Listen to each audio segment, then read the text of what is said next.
UK property market collapse, coming the truth about the 2026 UK property crash.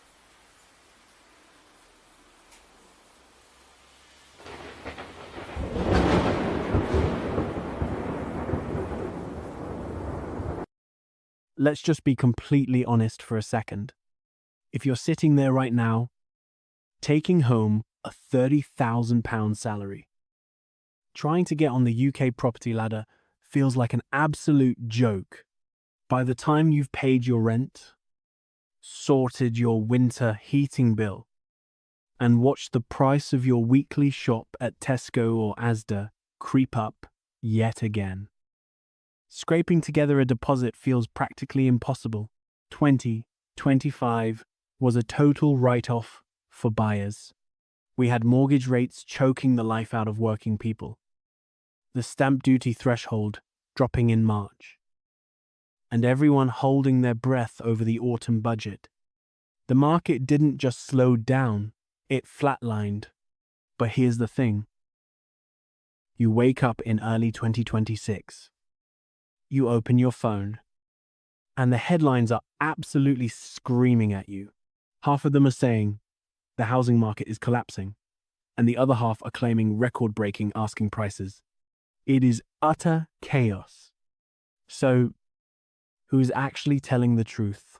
Today, we are stripping away the clickbait to look at the cold, hard data, because what's actually happening out there is far more twisted than a simple crash.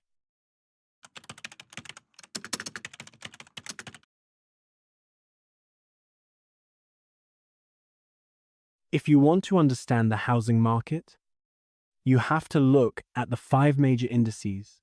But if you don't know how to read them, they will completely mislead you. Nationwide and Zoopla are basically saying the market is stagnant. They're reporting a tiny 0.3% bump, putting the average house at around £270,000. Halifax is a bit more optimistic, pushing it over £300,000. What's interesting here is that the most brutally honest data comes from the Land Registry. It's the only index that includes cash buyers, and it only counts completed sales. And their data, it shows that at the end of 2025, actual house prices fell by 0.7%, down to £270,259. Personally, I think that is the only number you should care about. Because then you have Rightmove. Rightmove has just come out claiming January saw the biggest price jump in 25 years, putting the average property at a staggering £368,019. Let that sink in. That is nearly a £100,000 difference between Land Registry reality and Rightmove's figures. Why? Because Rightmove only measures asking prices. That isn't the value of the housing market. That is simply the delusion of sellers who think a new year means buyers will magically find an extra 50 grand down the back of the sofa. And reality bit back fast. Because by February, Rightmove's own data showed those asking prices stalling and dropping back down. Buyers just cannot afford it.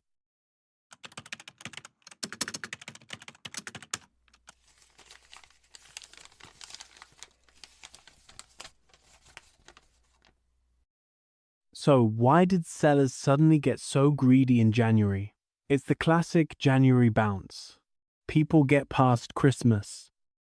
They think inflation is cooling, and they assume the Bank of England is about to slash interest rates. Sellers get overly confident, but the narrative has completely shifted. For years, the story of UK property has been a massive lack of supply. If a house went up for sale, 10 people fought over it. Not anymore. Zoopla is reporting a 6% increase in homes hitting the market compared to last year. People who have been clinging on to high mortgage rates through 2025 are finally caving and selling up. More supply means the power has finally shifted back to the buyer. You can actually walk into a viewing, point out the damp, and negotiate. Prices are being kept firmly in check.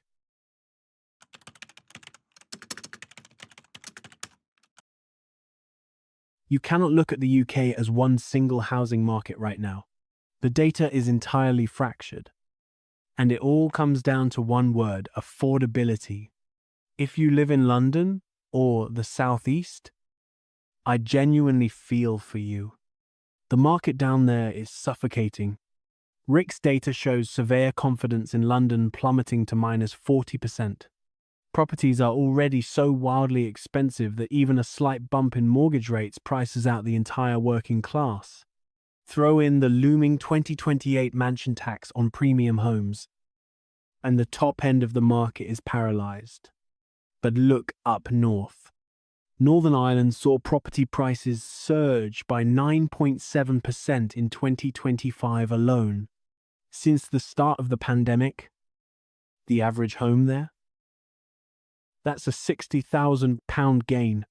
Scotland and the north of England are also seeing growth. Why? Because the baseline prices are low enough that someone on an average salary can actually stomach a 5% mortgage rate. It's a completely different world.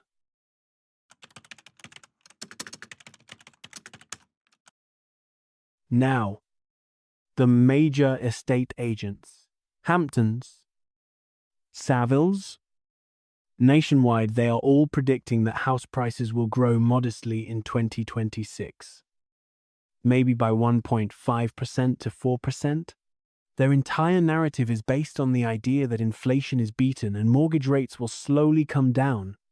And this is where things get complicated. All of those rosy predictions were written before the situation in the Middle East deteriorated. This isn't just a news story happening thousands of miles away. This directly impacts your ability to buy a house in Birmingham or Leeds.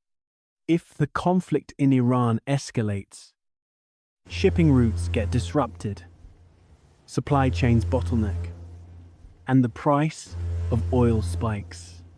When oil spikes, inflation roars right back to life. And if inflation goes up, the Bank of England will absolutely refuse to cut the base rate. In fact, we are already seeing the downward trend in mortgage rates slam into reverse. This is the elephant in the room. You have sellers jacking up prices on Rightmove, hoping for a rate cut, completely ignoring the massive geopolitical risk that could keep borrowing costs painfully high for the rest of the year. So, is the UK property market collapsing? No. A 2008-style crash isn't happening because wage growth is still ticking along and employment is relatively stable. But is it recovering? Absolutely not. We are looking at a stagnant, exhausting swamp of a market. It's a standoff between sellers who refuse to accept that their house isn't worth what it was 2 years ago, and buyers who are mathematically incapable of paying the asking price. My advice: don't let the headlines panic you into a bad deal. If you're looking to buy, you hold the cards right now. Be ruthless with your offers. I want to hear from you lot down in the comments. What is happening on your local high street? Are houses actually selling? Or are the for sale signs just gathering moss? Let me know. I read every single one. Make sure you hit subscribe so you don't miss the next deep dive. And maybe leave a like to help buy our pigeon another sausage roll. See you in the next one.